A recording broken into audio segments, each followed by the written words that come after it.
Welcome back to the 12 Days of Gunpla -1. I'm your host, Second Soundwave. On this fourth day, we're taking a trip to Origin Town with the high-grade Gundam the Origin, Zaku C/C5.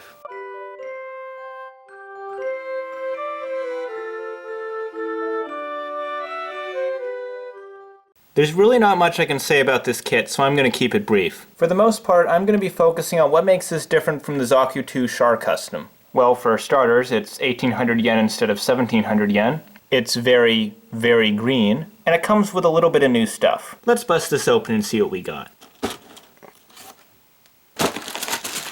In the box, we have 12 different runners. And with this being a retool of a kit that I've built at least once before, the first thing I wanted to do when I opened it up was, of course, see what runners were new. But surprisingly enough, there are actually no fully new runners on this kit.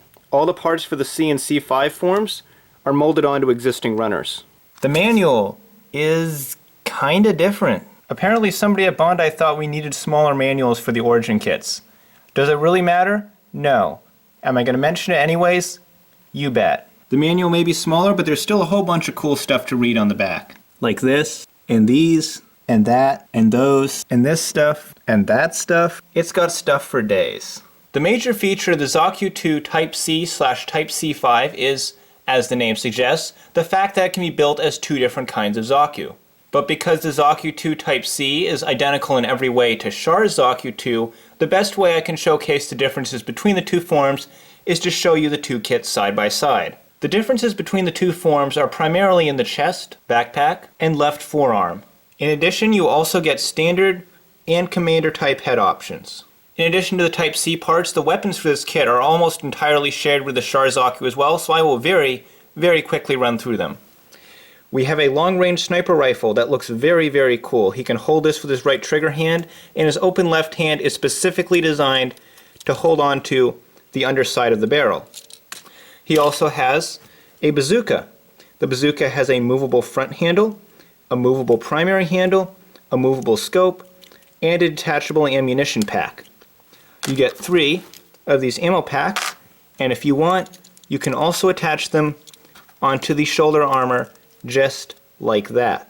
You also get activated and deactivated versions of his Heat Hawk. The deactivated one has a peg that allows it to be attached to his skirt armor, and they hold all the same pros and cons that they have the last 3 times I've looked at these weapons. The Zaku machine gun is not a weapon that you got with Char's Zaku 2, but this is a weapon you got with Char's Zaku 1. As a result, I have already talked about this weapon, so I won't spend too much time on it, but it does have a moving scope, a moving front handle, and a detachable ammunition pack, although it is a little bit trickier to get off than the ammo for the bazooka. And you get 2 ammo drums, so you can take the second one and stick it onto a skirt armor if you like, although I found that in both the case of this kit and Char's Zaku 1, that these pieces don't really like to stay on. The final weapon you get with this kit is the one that I've had on him since the very beginning, and that is the belt-fed Zaku machine gun.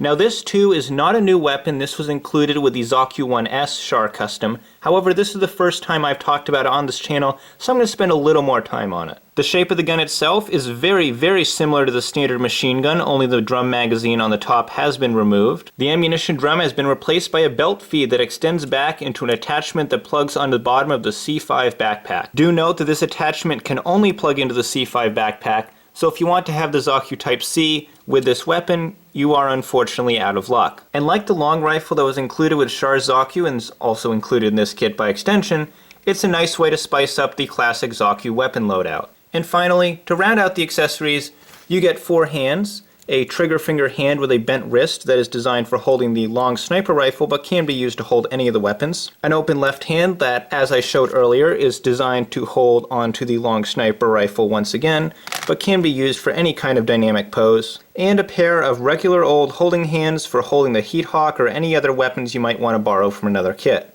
Other than that, all you get is a stand connector similar to what you might see on a real grade, and an adapter for attaching the bazooka onto the Type C backpack. Do note that similar to the belt feed gun, this can only be used with one of the backpacks, that being the Type C. This is a model that the Gundam the Origin line has very badly needed for a very, very long time. The high-grade Char Zaku came out back in 2015, and when it was released, I was sure that the classic green Zaku was sure to follow. It took us 2 years to finally get one, but Bandai made sure it would be worth the wait. The C-5 parts are a great way to breathe new life into this mobile suit icon, but at the same time, you still get everything you need to make the Zaku 2 we all know and love. You even get the classic Zaku 2 machine gun, which was the only thing holding back this kit from absolute perfection. Over the years, we've gotten many kits from the Origin Zaku 2 mold, but among them all, the Type C and Type C5 stands out as the ultimate Zaku. If you've never built an Origin Zaku before, I can think of no better kit to start with. The Zaku 2 CC5 gets a completely unconditional, unapologetic, wholehearted thumbs up. As always, thanks for watching. If you enjoyed this video, do be sure to leave a like, and if you're new, be sure you hit that subscribe button and tune in tomorrow as we continue the 12 Days of Gunpla -1. I'm Second Soundwave, and I'll see you next time. Take care, guys.